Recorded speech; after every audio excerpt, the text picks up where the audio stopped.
po, dito po, sa letter E42, nakalagay dito, nag-deliver kay Senator Tito Soto. Pwede nyo bang i-verify? Totoo po to at ay kwento nyo yung circumstance. Yes, Your Honor.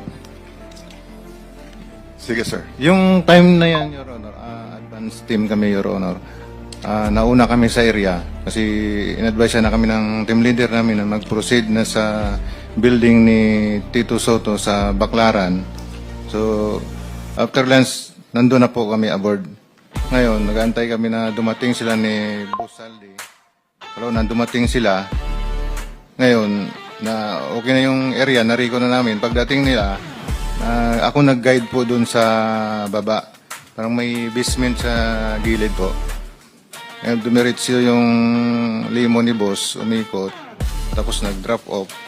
Tapos umakyat sa parang Your Honor. At tapos may elevator.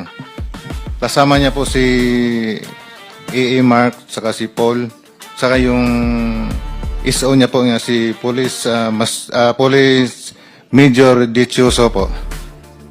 At tapos noon, pasakay siya sa elevator, may pagbukas ng elevator, may salubong po doon.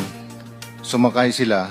Tapos yung malita po na dala po namin, nadala po ng mga kasama ko, tulak-tulak po nila yung dalawa, hinabol ko yung dalawa, at sinambay po sa elevator. Tapos yung the rest po na ibang malita, hindi po nakahabol, nauna na po akit sa taas po.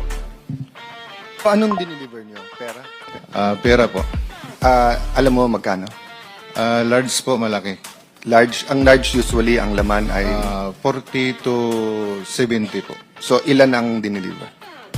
Mga 40 to 70 po yung... So, isang laman. maleta lang? 5 po, 5. 5 maleta na Opo. tig for 40? Yes, Your Honor. Yeah. So, more or less, kailan to?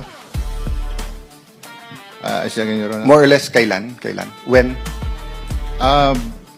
Year 2024 po, bago Campaign period? Yes po. Okay.